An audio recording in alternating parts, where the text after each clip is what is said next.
hari ini Pak, setahun insya Allah udah sekitar 5-7 triliun. Dari mana coba? Saya kalau pikir-pikir kok bisa ya? Ya bisa Pak.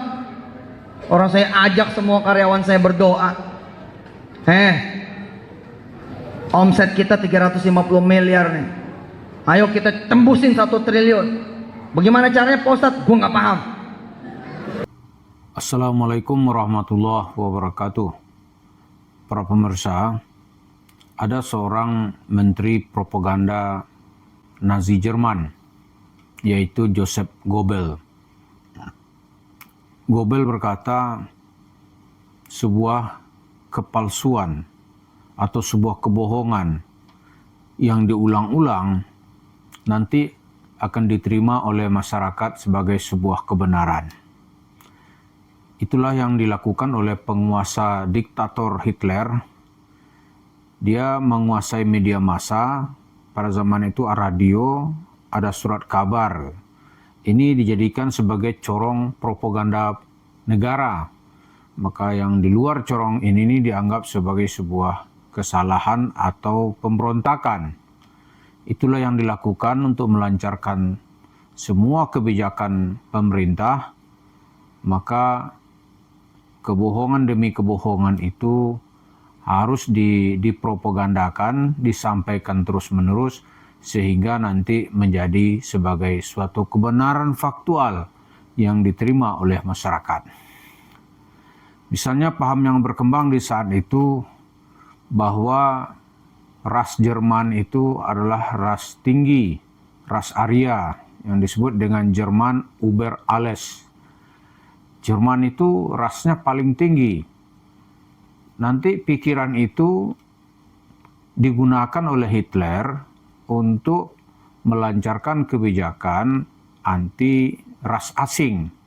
Dan yang menjadi korban utama dari kebijakan ini adalah orang-orang Yahudi di Jerman. Itu dijadikan sasaran pembantaian. Dia ditangkap, sebagainya dikirim ke Auschwitz. Lalu dimasukkan ke kamar gas beracun. Dalam sejarah dia disebut menjadi korban sebanyak 6 juta orang Yahudi di seluruh Eropa. Apa yang dilakukan oleh Joseph Goebbels ini tentu saja juga tidak aneh kalau kita lihat ke dalam cerita pertarungan politik di dalam sejarah Islam. Ada kelompok yang menamakan dirinya kelompok Syiah, yang dimotori oleh Yahudi Abdullah bin Saba. Dia untuk melancarkan gagasannya, dia itu memperkenalkan apa yang disebut dengan bahwa kekuasaan itu adalah haknya Ali bin Abi Thalib beserta keluarganya. Lalu turunan-turunannya nanti masuk ke dalam kaedah agama, yang dianggaplah bahwa hadis-hadis yang mulia yang menyebut kemuliaan putri Rasulullah yang bernama Fatimah. Lalu diturunkan lagi bahwa putri atau anak dari Fatimah ini yang diakui itu hanya 2 gitu, yaitu Hasan dan Husain. Padahal kalau kita lihat Nabi Muhammad itu mempunyai ada 7 putra, ya kan? 7 putra putri. 3 laki-laki, 4 perempuan. Laki-laki 3 ini meninggal ketika beliau masih kecil, yaitu Abul Qasim, ya kan? Al-Qasim. Maka Nabi Muhammad disebut dengan Abul Qasim. Ada Abdullah, ya, dan ada Ibrahim. Adapun yang perempuan yaitu Zainab, ada Ruqayyah, ada Ummu Kulsum, ada Fatimah. Tapi orang Syiah menyebut putri Rasulullah itu hanya Fatimah. Padahal dari Zainab, Rasulullah juga mempunyai keturunan, yaitu dengan anaknya yang bernama, dengan cucunya yang dikenal dengan Umamah. Zainab ini kawin dengan Abul As, gitu, yang juga salah satu pahlawan yang heroik di dalam sejarah Islam. Tapi orang Syiah tidak mau mengakui keluarga Abul As ini karena dia berasal dari keluarga Bani Umayyah. Kemudian bagaimana dengan Ruqayyah dan Ummu Kulsum? Kedua putri Rasulullah ini kan menikah dengan Utsman, juga dari sukunya Bani Umayyah. Gitu? Itu juga tidak diakui. Yang diakuinya hanyalah Fatimah. Lalu muncullah hadis-hadis di seputar Fatimah. Lalu dari putri Fatimah ini yang diakui hanya Hasan Husain. Padahal Fatimah juga mempunyai dua putri yang lain gitu. Satu putrinya yang lain itu yang bernama adalah Ummu Kulsum. Orang Syiah tidak pernah menyebut nama putri ini karena dia dinikahkan oleh Ali dengan Umar Ibnul Khattab. Umar Ibnul Khattab ini dalam cerita Syiah itu disebut dengan Abul Sanamain, gitu. min Abil Sanamain, gitu. Atau satu di antara dua berhala Quraisy. Maka tidak mungkinlah keluarga Ali dihubung-hubungkan dengan keluarga Umar, gitu. Tapi fakta itu sebuah fakta gitu. Lalu dari cerita Hasan Husain yang muncul kemudian hanyalah cerita Husain. Bahkan syahidnya Husain, katanya nih, terbunuhnya Husain di Karbala itu lebih besar dari cerita Maulid Nabi. Itulah yang diwariskan secara turun-temurun, bagaimana membungkus cerita dusta lalu ditambah dengan dalil-dalil yang tidak masuk akal. Apa gunanya nih kita angkat? Ini apa hubungannya dengan Yusuf Mansur? Yusuf Mansur untuk mendapatkan duit itu, dia harus mengarang fondasi cerita.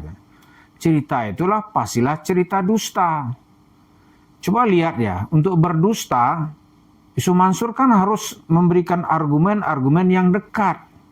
Karena itu contoh-contohnya hanya contoh-contoh fiktif. Lalu nanti ada cerita-cerita dusta dia bisa bicara sama Tuhan, ya kan? Ibunya hadir dalam pengajian Majlis Taklim Siti Khadijah. Nanti malaikat Jibril memperkenalkan Yusuf Mansur ke Rasulullah. Dia bisa bicara dan membawa Rasulullah masuk ke dalam kamarnya. Itu semua dalam rangka membangun ide atau cerita magis tentang dirinya bahwa dia itu seorang wali. Jadi karena dia seorang wali, ya orang mau menyumbang ke dia itu harus banyak.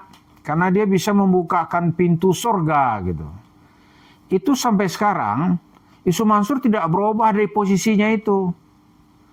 Coba aja ikutin tuh, kalau ada baca yasinan di Darul Quran gitu. Pasti salah satu poinnya itu adalah mempercepat hajat. Nah, itu kan. Kita ke sini dalam rangka mempercepat hajat. Pasti itu isinya. Kalau kita agak sedikit pakai nalar ini ya. Mana ada orang bisa mempercepat hajat. Atau Yusuf Mansur mana bisa dia mempercepat hajat orang. Misalnya orang lagi kesusahan minta supaya doanya cepat dikabul. Gitu. Apa Yusuf Mansur bisa? Nggak bisa. Kalau dia bisa, pastilah dia akan mempercepat hajatnya duluan. Misalnya nih ya. Itu bagaimana supaya dia bisa dapat lagi panggung. Seperti dia pernah meraup duit dalam jumlah miliar-miliaran sekali manggung. Kalau dia memang bisa mempercepat hajatnya, tentulah ini akan dilakukannya. Tapi itu nggak bisa. Kemudian cerita dusta Yusuf Mansur lagi, dia angkatlah cerita ibunya Umi Uum gitu. Umi Uum itu apakah itu benar? Itu cerita Yusuf Mansur aja. Kalaulah Umi Uum itu bisa melihat atau memberikan syafaat, berdoa setelah dia mati, gitu. Setelah dia meninggal maksud kita. Lalu apakah Yusuf Mansur yang terlibat dengan kasus yang banyak-banyak ini itu dibenarkan oleh Umi Uum? Gitu. Apakah Yusuf Mansur melakukan dalam tanda kutip nih operasional pengumpulan sedekah gitu, yang orang-orang menjerit semuanya? Apakah itu tindakan yang diridhoi oleh Umi Uum? Apakah Yusuf Mansur ketika melakukan penipuan terhadap jemaah masjid kota wisata gitu, yang buat orang menjadi rugi dan menderita, itu ibunya setuju nggak? Pasti nggak ada jawaban. Jadi kesimpulannya itu hanya cerita dusta gitu.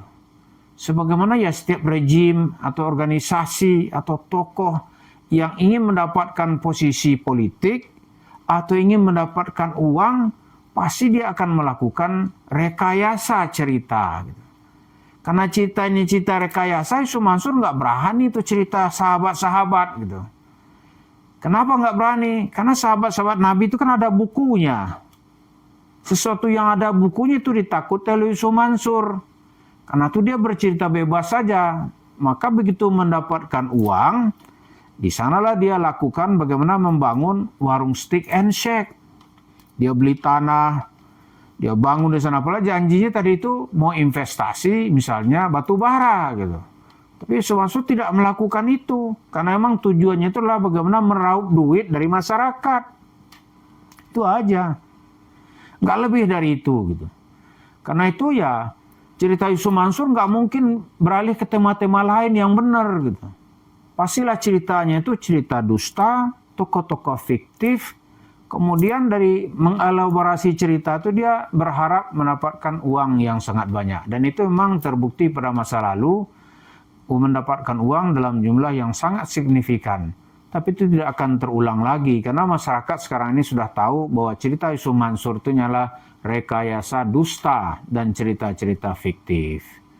Mudah-mudahan Yusuf Mansur di warung steak and shake-nya itu tidak akan bertahan lama gitu. Karena doa-doa kutukan, doa sumpah serapah di masyarakat terus bermunculan. Karena itulah potret yang jelek dari cerita dakwah Islam yang dimotori oleh Yusuf Mansur dan grupnya. Terima kasih. Assalamualaikum warahmatullahi wabarakatuh.